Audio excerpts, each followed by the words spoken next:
nama aku Indah Husna Gaisani. Biasanya saya dipanggilnya Gaisa ya, karena dari nama Gaisa Project itu sebenarnya dari nama aku sendiri. Jadi kayak bawa hoki aja nama itu, makanya Gaisa pakai nama sendiri. Terus umur aku 24 tahun, aku asli orang Depok. Jadi emang Gaisa Project ini based on Depok. Aku sebagai owner sih sebenarnya sama suami aku bareng.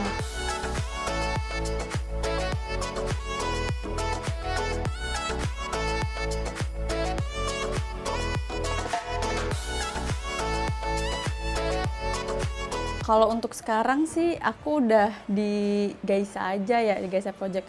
Tapi dulu pas awal bikin ini aku ada kerjaan lain juga. Aku kerja jadi admin di salah satu CV yang ngejual peralatan barang naik gunung. Tapi setelah itu lama-lama berhenti jadi di sini aja. Kalau suami aku malahan dulu kan dia cuma kerja di bengkel aja sih sama. Ya biasa-biasa aja kita makanya ngebangun ini karena ngerasa kayaknya nggak akan cukup deh pas pacaran ya. Buat nikah awalnya gitu. Akhirnya kita ngebangun ini.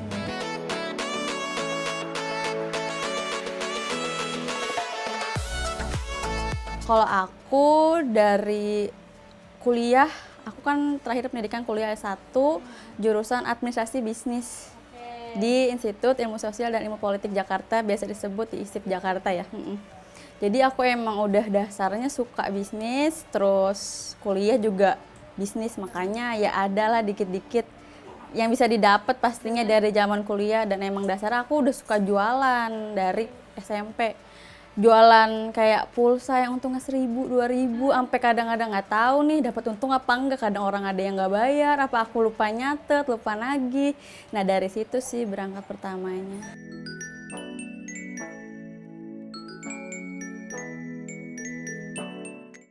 Sebenarnya kalau dari kacamata aku sendiri ya, penting sih penting karena untuk nambah wawasan lebih jauh juga ya. Jadi sebenarnya strategi-strateginya banyak yang kita pelajarin, praktek kerjanya yang dulu di kuliah kita terapin di sekarang. Cuman menurut aku pribadi sih kalau untuk orang yang mau usaha tapi dia aduh bukan lulusan kuliah nih, kita mau SMA aja gitu. Ya sebenarnya nggak ada larangan gimana-gimana dan setiap orang berhak sih menurut aku.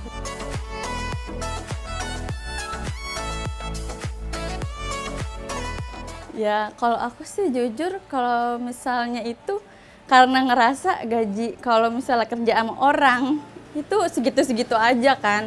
Terus waktunya juga terikat banget, harus ya sesuai ketentuan lah. Maksudnya aku nggak gituin yang orang yang kerja sih ya. Soalnya ini menurut aku pribadi karena aku tuh ngebangun ini tadinya untuk nikah aja. Aduh gimana cara biar cepet nikah, karena aku ngebangun sama suami aku waktu itu masih pacaran. Kita ngumpulin duit, aduh susah banget rasanya. Ini kok kita segini-segini aja, suami aku nggak lulusan kuliah. Dia kayak, aduh gaji gue kayak segini-segini aja, dia cuma di bengkel. Akhirnya ya kita ngecoba aja peruntungan. Mulai usaha kayak gini, akhirnya ya alhamdulillah beneran bisa sampai nikah gitu dari uang ini.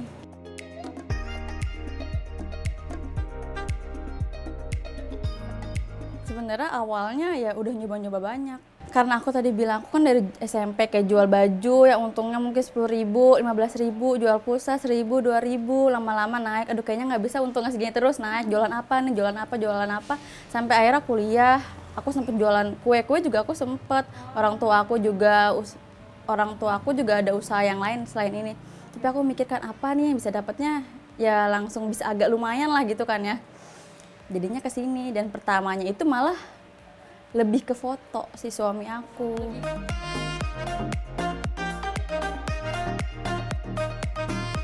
Ke orang tua sih ngedukung banget. Malah dulu aku ini tempatnya masih di rumah aku yang bareng orang tua. Jadi galeri-galerinya itu penuh banget barang-barang dekor apa. Kalau ada foto-foto produk misalnya, itu di rumah udah berantakan banget di rumah aku. Udah sampai akhirnya, aduh udah nggak cukup baru pindah ke sini. Kalau orang tua sih dukung. Makin kesini orang tua juga jadi ikutan usaha-usaha juga gitu. Oh, orang tuanya juga usaha sekarang? Ada usaha kayak media tanam gitu, kayak pupuk-pupuk, apa tanaman, apa ya gitu di online sih. Kita mainnya lebih ke online.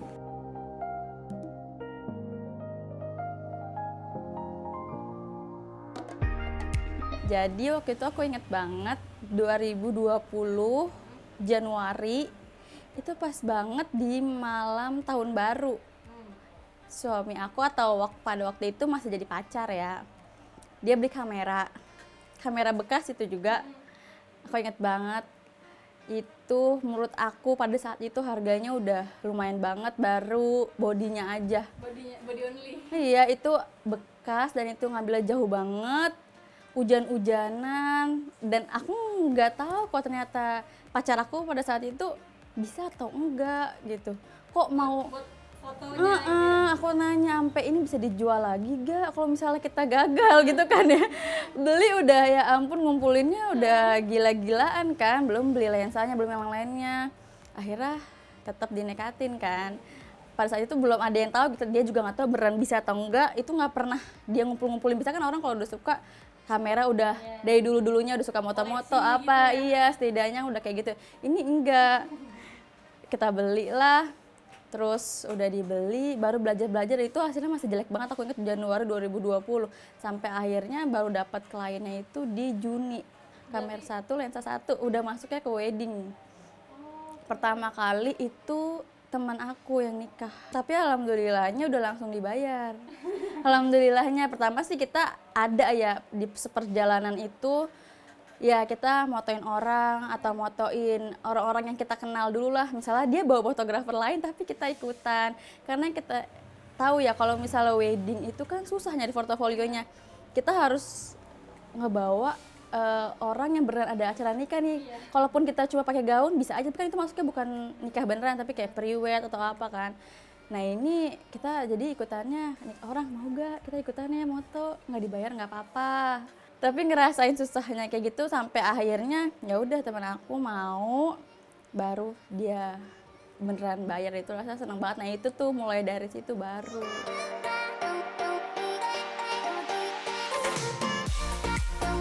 Kalau misalnya dimulai dari kapan, aku juga ada bingung sebenarnya jelasinnya, cuman itu berdasarkan permintaan.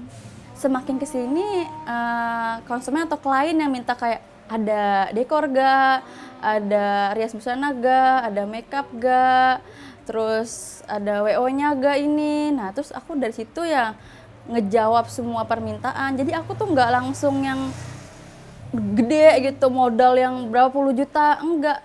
Emang modalnya dari yang klien mau itu dulu, dikit, ditabung dikit-dikit ya baru. Pertama dari dekor itu juga yang kecil banget, yang cuma 2x2, itu biasanya standar buat lamaran ya. Nah dari situ ya udah berangkat lah ke yang lebih besar.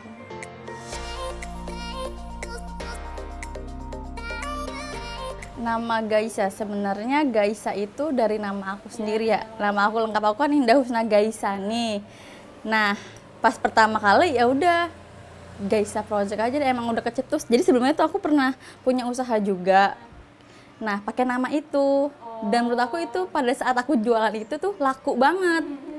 Laku banget. Terus aku bilang sama suami aku, udah Gaisa aja. Tadinya nama-nama dia apa kayaknya nggak cocok deh gitu kan.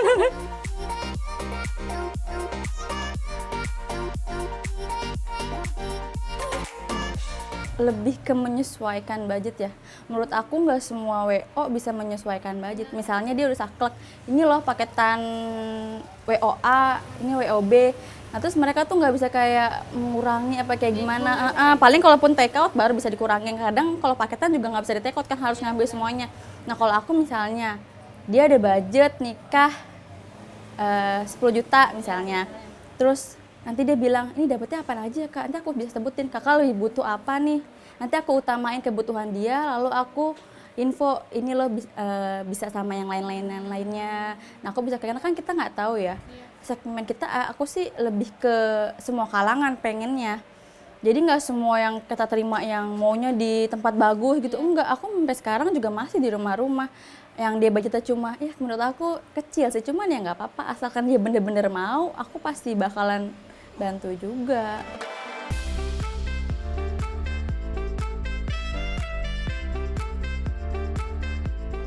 Bisa dari dokumentasi itu berarti ada foto sama video beserta album-album gitu ya, lengkap.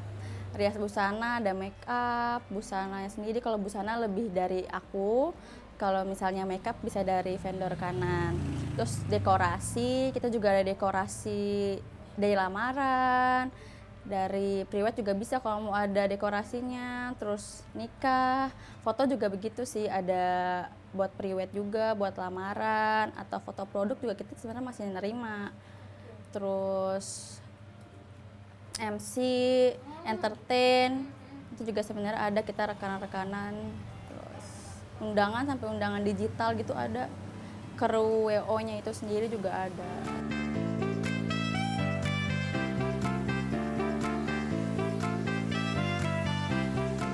Oh, kalau aku sih lebih dari aku. Mungkin misalnya kakaknya aku mau request makeupnya muanya dari mua A kak, bisa gak ya? Nah sebenarnya aku nggak rekanan nih, tapi aku masih bisa. Aku biasa follow up dulu mua si ini, misalnya klienku ada yang mau dan tertarik dengan kakak mua si A ini. Terus aku nanya-tanya harga, nanti aku bakalan info lagi kelanjutannya kayak gimana. Apakah dari paket 20 juta itu ada penambahan atau bisa sama harganya kayak gitu. Tapi kalau untuk tim tetap dari aku sih, biasanya dekor lebih ke aku sih. Aku nggak pernah ngambil dari orang kalau dekor. Foto juga kayak gitu sih. Terus kalau misalnya tim ya dari aku juga, karena aku jujur kalau misalnya acara aku masih turun langsung tetep. Aku bisa bantuin masang bunga, ngangkat-ngangkat juga nggak masalah kalau aku emang kayak gitu. Jadi ya udah nggak ada yang gue bosnya gitu, nggak kayak gitu.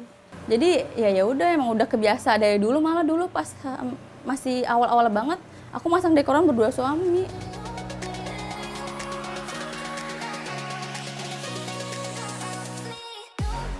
Sebenarnya pasti ada ya. Kalau baik semua mungkin nggak akan ngebawa aku sampai sekarang juga. Ada kejadian-kejadian buruk, biasanya jujur aku kalau kayak gitu bisa sampai nangis. Iya, karena ngerasa aku juga, aduh emangnya jelek apa gimana ya, atau dia kenapa marah misalnya. Jadi introspeksi diri sih, dan apalagi wedding ya. Aku udah pernah ngerasain nikah, terus kadang orang yang mau nikah aku yang takut juga, aduh nanti gimana acaranya, misalnya terlalu gede gitu ya, misalnya ini udah event gede nih menurut aku, terus aku sendiri aduh nanti ada takutnya ada aja gitu kejadian di hari H. Nah itu aku bisa sampai bener-bener yang mikirin banget gitu.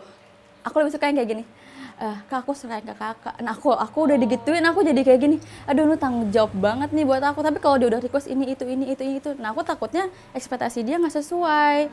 Atau misalnya dia ekspektasi, kak aku mau dekor kayak gini deh, tapi dia muncul referensi dari tempat lain kan nggak mungkin barang aku pasti sama orang itu, pasti ada yang beda. Pasti aku bilangnya aku nggak akan bisa mirip kak, aku bisa menyerupai. Nah takutnya di saat kayak gitu malah kok beda, ya sebenarnya pasti beda.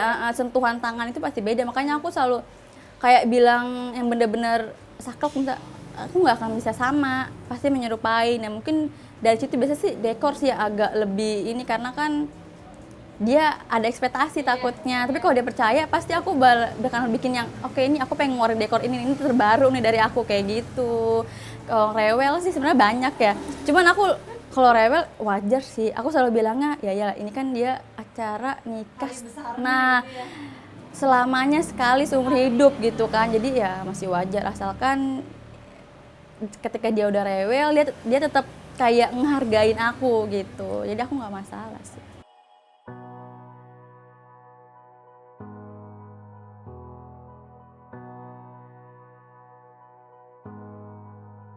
Aku baru sadar gitu kayak, oh ternyata kalau kita usaha dekor banyak banget ya barangnya gitu. Aku kayak, ini rumah kamar adekku udah sampai penuh barang dekor, kamar aku barang dekor. Akhirnya makanya aku nikah, aku langsung pindah ke rumah suami, itu barang habis aku nikah pertama bikin loh, aku barangnya kayak kebanyakan, ya udah langsung diarahin ke rumah aku dan aku ikut ke suami kan. Itu benar-benar jadi kendala juga sih tempat.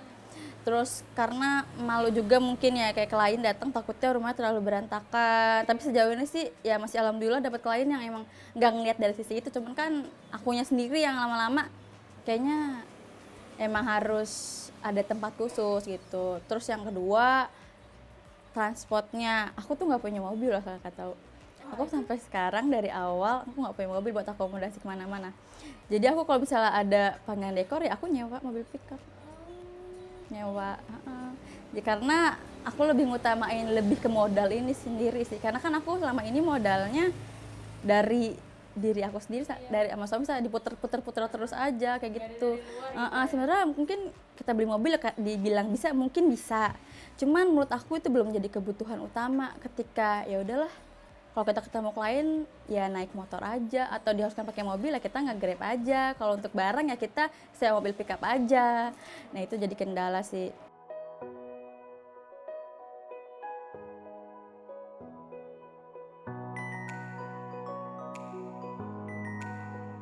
Kalau dibilang mempengaruhi atau enggak, pasti sebenarnya mempengaruhi ya. Cuman aku tuh pas ngebangun ini malahan emang pas lagi pandemi juga. Kan dari Januari 2020 ya, itu udah masuk pandemi kan. Nah, di Indonesia belum rame-rame. iya. Nah, dari situ sebenarnya sih udah terhitung pandemi. Mungkin untuk usaha orang-orang yang udah ngejalanin duluan lebih lama, dia bakal lebih ngerasain. Nah, karena aku baru ini jadi aku Pas pandemi jadi nggak kaget kan? nah, mungkin ketika aku banyak baru aku kayak ya alhamdulillah, tapi kalau dikit kayaknya emang dari awal gini deh gitu. Kalau misalnya berasa mungkin iya ya dari kebijakannya sih pernah aku nggak dapet sama sekali gitu dalam sebulan.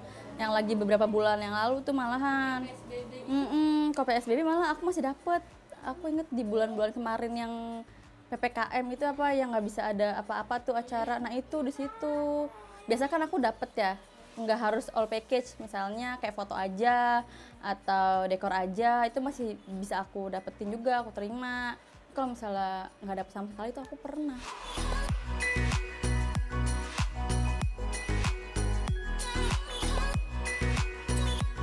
Sebenarnya aku lebih main harga sih, aku berani. Aku kalau dibilang lebih murah dari yang lain, sebenarnya pasti iya karena aku udah pasti survei dong. Udah tahu misalnya cari tahu lah harga di orang tuh berapa sih. Dengan dia yang namanya udah besar, otomatis dia mungkin menaikkan harganya karena ada banyak sumber daya yang harus mereka hidupi misalnya. Aku kan karena aku baru juga, masih aku yang nyari pasar, aku yang nyari konsumen gitu. Jadi mau nggak mau aku harus main sama harga sih. Karena ini masih punya aku sendiri juga, jadi yang ngasihnya lebih enak lah karena buat ke aku kan. Tapi kalau misalnya yang susah itu ketika aku harus bayar orang lain tapi harganya murah kan, jadinya bingung. Kayak misalnya kan aku belum punya tenda nih kayak gitu. Aku lebih ke dekor aja kan, tenda tuh nggak usah kalau ada yang mau. Nah itu aku harganya nggak berani yang terlalu murah karena kan aku bayar ke mereka juga dengan harga yang seharusnya kan. Nah paling kayak gitu sih.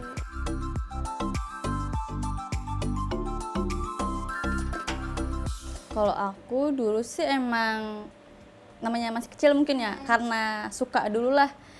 Dari suka, aku juga sebenarnya ganti-ganti sih sebenarnya. Nah, tapi kita belajar dulu dari yang udah-udah kita jalanin. Misalnya, oh yang ini satu untungnya terlalu kecil, atau dua kayaknya ini tuh kita susah deh nyari pasar barunya lagi. Jadi orang repurchase tuh susah kan. Terus kita harus orang nyari konsumen baru. Nah itu aku pernah jualan kayak gitu, menurut aku kayak aduh kayaknya enggak deh. Terus satu lagi misalnya pasarnya aku nggak dapet di barang-barang, aku tuh lebih ke cewek-cewek sebenarnya. Lebih ke cewek-cewek, misalnya aku kalau barang-barang cowok kayaknya aku kurang deh. Nah itu kita juga ngelihat dari itu, dari kemampuan kita, terus kita bisanya apa, sukanya apa, sampai akhirnya itu aku evaluasi dari dulu sampai sekarang apa ya apa. Nah sampai akhirnya ini yang penting sih kalau menurut aku ya, kalau kita udah satu nih gagal, aku pasti ada kayak gitu jualan, aduh kok gue nggak laku misalnya, coba lagi apa nih, kemarin kurangnya apa, salahnya apa. Terus akhirnya kita nyoba lagi, oh nih kita belum pernah nih nyoba di sini, kira-kira kayak gimana ya, sampai akhirnya ya udah sih, yang penting mulai sih kalau aku.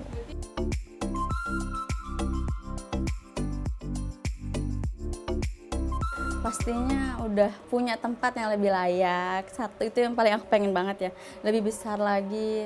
Terus udah punya akomodasi sendiri, tim sumber daya yang emang udah tetap gitu, nggak mau cabutan freelance gitu kan. Karena kan ketika kita ngambil orang, kita harus bertanggung jawab sama orang itu. Aku pernah kerja di tempat lain, jadi aku sebisa mungkin memperlakukan tim aku jangan sampai nih kayak yang kemarin-kemarin, karena aku udah pernah ngerasain rasanya aku tuh kerja sama orang kayak gimana.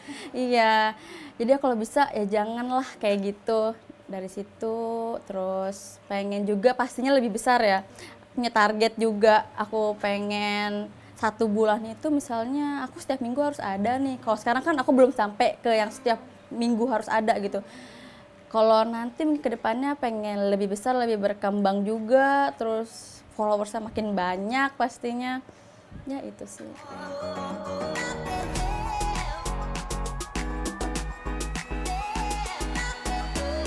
Kalau dari aku sih harus, kalau kita dengar omongan mulai aja dulu, itu benar.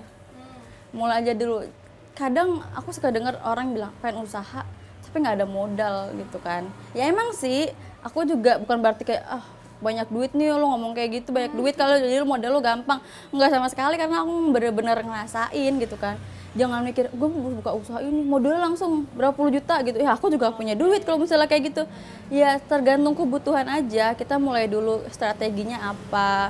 Kita kenalin dari orang yang paling deket, tawarin, terus promosiin, buat harga yang emang bisa bersaing. Terus kualitasnya juga kita harus ada portofolionya biasanya sih. Setiap usaha menurut aku sih ada portofolio supaya orang percaya ya. Terus pasti dia harus tekun, konsisten. Itu penting banget karena kadang jujur aku sendiri juga kayak ngerasa aduh capek gitu. Aduh capek pengen berhenti dulu gini. Tapi kan ya nggak bisa kayak gitu kan, kalau kita mau terus-terusan ya kita harus konsisten. Terus kita kerja harus jujur pasti, karena itu penting banget. Tanggung jawab, karena ini apalagi aku jasa kan.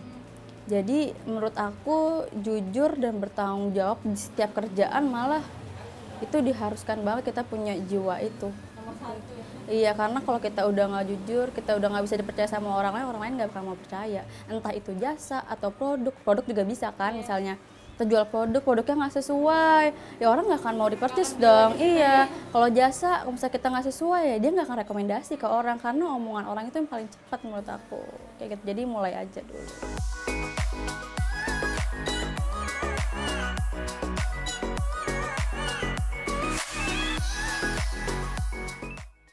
Kalau mau ke sewa ya, mau sewa jasa Gaisa Project, aku ada di Instagram @gaisaproject, GHAISA.project.